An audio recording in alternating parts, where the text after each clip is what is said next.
to start this section, section 3, with the requirements of life, and those are maintaining boundaries, movement, responsiveness, digestion, metabolism, excretion, reproduction, and growth. And our organ systems are going to allow humans to accomplish these things. So maintaining boundaries means there has to be a separation between the internal and external environments. If we look at an individual cell, we could talk about the plasma membrane separating different cells. We look within the cells, we can think of those membrane-bound organelles, the membranes around those organelles separating the inside of that organelle from the rest of the cell. If we're looking at our human, our skin is going to separate us from the environment outside of us. So movement, the next one, muscular system allows movement. That's body parts through skeletal muscles, so that's our locomotion, manipulation of the environment. We still have to move substances in addition to that, and cardiac muscle will be driving the movement of our blood, while smooth muscles will be driving the movement of many other hollow organs, like in our digestive system and our urinary system. Contractility is the ability of those muscle cells to contract, and each one can do that, skeletal, cardiac, and smooth.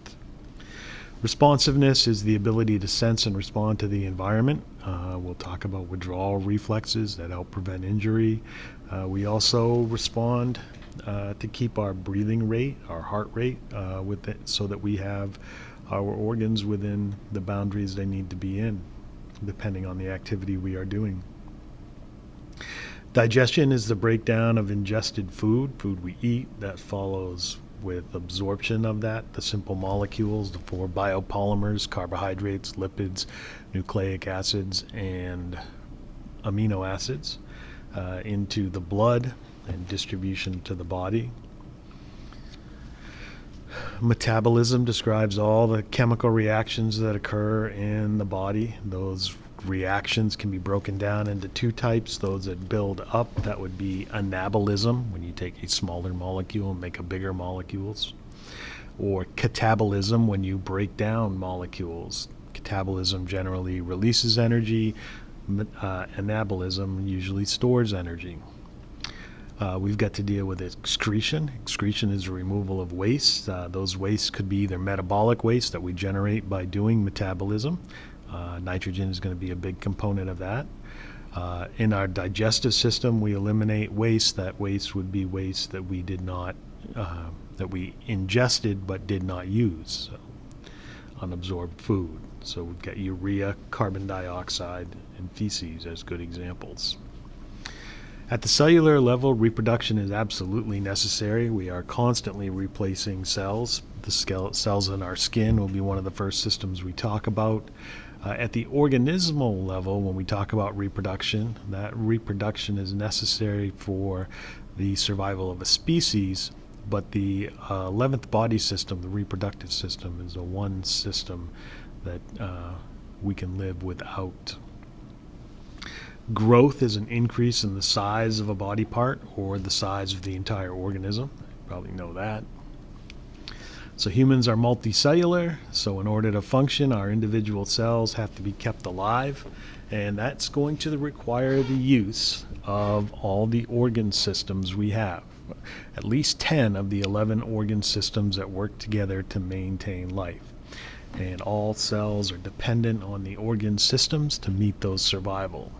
So this is one of the few times in this course when we're going to look at the human as a whole. We're going to look at the forest instead of the individual trees. But you need to keep this in mind. There are 11 organ systems, and every time we go through one of these organ systems, somewhere along the way it will say that this is the most important organ system there is. But the fact of the matter is, at least 10 of these organ systems have to be working correctly in order to have the necessary life functions. So we have an interrelationship between all 11 organ systems. And it's easy to lose sight of that as we get into this course and start looking at individual organ systems. And before that, we'll look at chemicals and cells themselves. So the first system would be the integumentary system, which is our body's external structure. Protects deep tissues from injuries. It's also where vitamin D is synthesized, and it's a large part of our nervous system is found within the integumentary system, so we can sense the outside environment. The skeletal system is not right below the skin.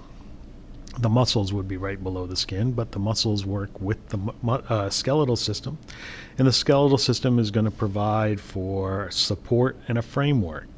Parts of it will be important for our movement, whether that is locomotion or manipulating the environment, and other parts are more important. Other parts of the skeletal system are more there for protection of organs below them.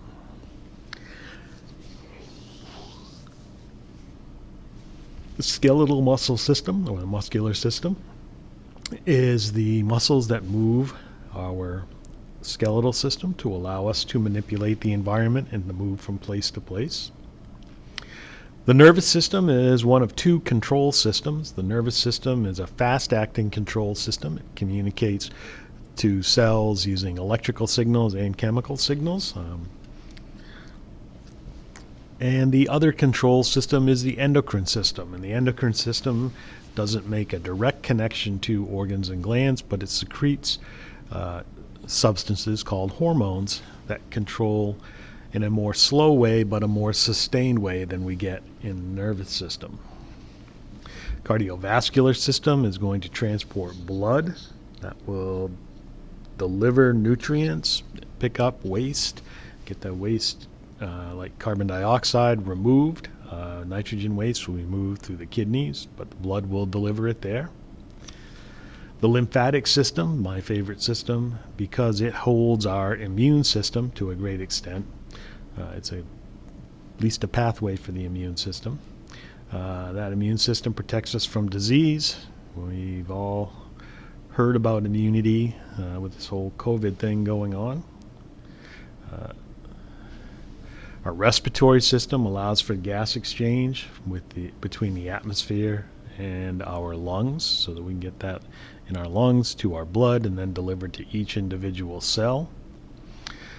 Our digestive system starts at our mouth, goes through a long tube throughout our body out to an opening at the bottom called the anus.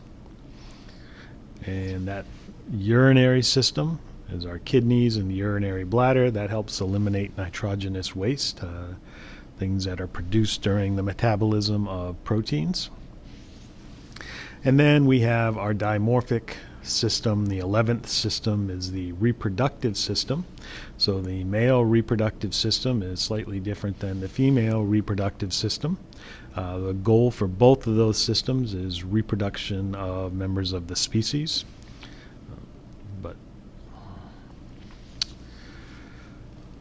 in addition to those things, there are some things that humans need to have available within a very limited range in order for them to be healthy humans. So those 11 organ systems are going to work to maintain our necessary life functions, but they're going to need to be supplied with external things that these survival needs will summarize in order to do that. And it has to be a very narrow window: nutrients, oxygen, water, temperature, and pressure. So nutrients we can call the chemicals for energy and cell building. Those are the four biomolecules, or three of the four biomolecules. Carbohydrates, which are used for energy to make ATP. Proteins, which are used to build proteins. So we need to take the amino acids from other proteins, break them off other proteins, and then rebuild our own proteins with those amino acids. Fats are very good for long-term energy storage. There's a few other things we use fats for. And vitamins and minerals are cofactors that help out with our metabolism. So those nutrients are things we have to ingest. We have to ingest them at the right level. Too much of any of those or too little of any of those, and we will not have a healthy human.